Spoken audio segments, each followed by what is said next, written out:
Treble winners adalah istilah dalam sepak bola ketika sebuah tim berhasil menjuarai 3 turnamen sekaligus dalam satu musim. Biasanya, 3 gelar itu termasuk di level kontinental maupun domestik. Pada tahun 1999, Manchester United asuhan Sir Alex Ferguson berhasil menjadi yang terbaik di ajang Liga Champions Eropa, serta menjuarai Liga Inggris dan Piala FA. Itu merupakan kali pertama sebuah klub asal Inggris mencatatkan treble winners, sekaligus mengukuhkan Manchester United sebagai salah satu tim terbaik yang pernah dimiliki negara beribu kota London itu.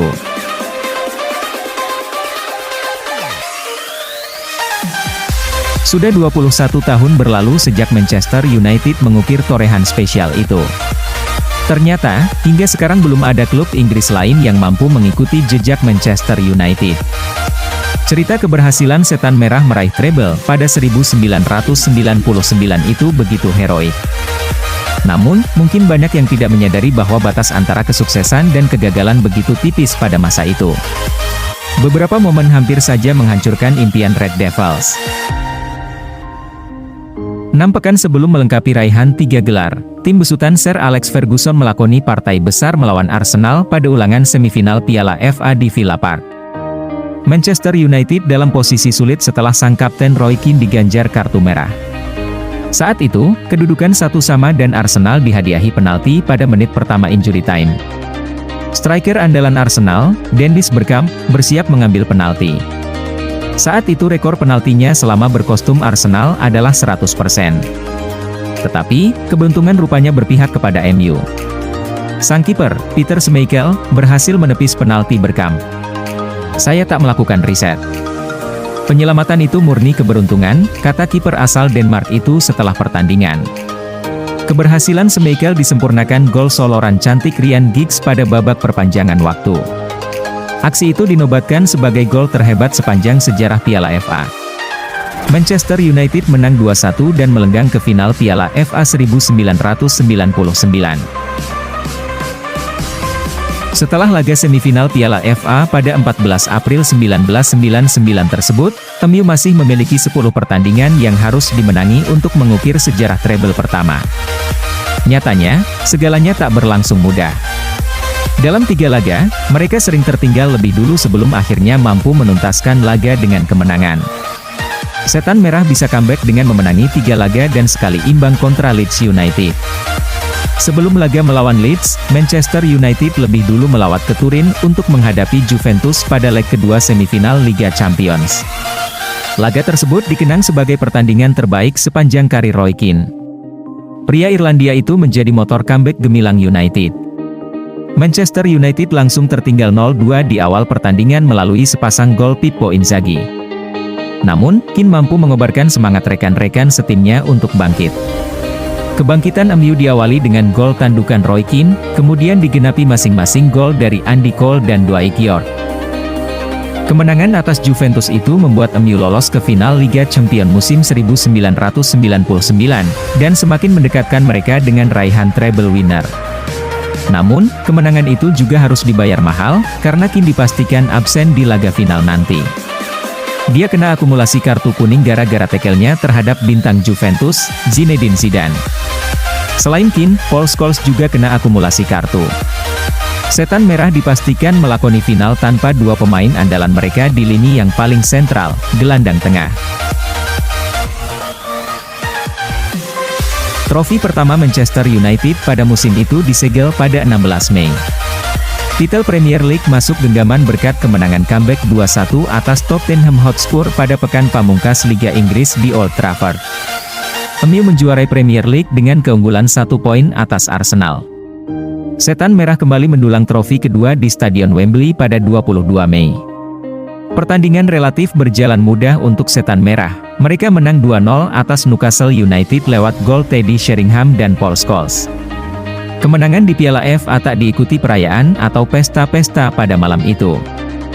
Ferguson memberikan perintah yang gamblang, bahwa semua pemain yang kemungkinan akan terlibat pada final Liga Champions sudah harus tidur sebelum pukul 1. Tak ada yang berani membantah. Instruksi itu dijalani dengan patuh oleh seluruh skuad. Alih-alih kembali ke Manchester, Skuad Setan Merah malah bergeser ke Bisham Abe National Sports Center di Berkshire untuk pemulihan stamina seusai partai final Piala FA. Para pemain MU kemudian terbang ke Barcelona dengan diangkut pesawat Concorde pada hari berikutnya. Kami semua belum pernah naik Concorde, jadi semua merasa antusias, kata David Favre, fisioterapis senior di Manchester United saat itu. Partai final Liga Champions hanya berjarak 3 hari. Manchester United menjalani latihan di Camp Nou sebelum partai final. Berlatih di Camp Nou bukan pengalaman baru bagi skuad Manchester United. Namun, mereka mendapat pengalaman unik ketika menjajal ruang ganti milik Barcelona. Ternyata, setiap loker di ruang ganti itu dilengkapi foto masing-masing pemain Barcelona. Punggawa Setan Merah pun heboh saling melihat loker siapa yang mereka pakai. Setelah latihan, para pemain MU bercengkerama ringan di hotel dan kemudian tidur. Gary Neville dan kawan-kawan harus mempersiapkan diri menghadapi duel terbesar sepanjang karir mereka. Malam terbesar dalam sejarah Manchester United itu datang juga. Ada jarak 90 menit yang memisahkan skuad Red Devils dengan sejarah baru. Laga final tak berjalan sesuai rencana Setan Merah. Mario Basler membawa Bayern Munchen unggul ketika pertandingan baru berjalan 6 menit. Gelandang tim Bavarian itu memanfaatkan tendangan bebas berjarak 20 meter di depan gawang Peter Schmeichel. Sepanjang laga, Manchester United kesulitan mencari celah membongkar pertahanan klub raksasa Jerman itu. Jarum jam makin mendekati 90 menit. Saat itu Favre menyadari sesuatu. Trofi ternyata sudah dibawa ke lapangan yang didesain dengan warna Bayern, ujar Favre.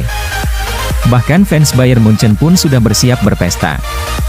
Sebab hingga pertandingan telah memasuki injury time, MU belum juga mampu melesakkan gol balasan. Apa yang terjadi selanjutnya benar-benar di luar dugaan.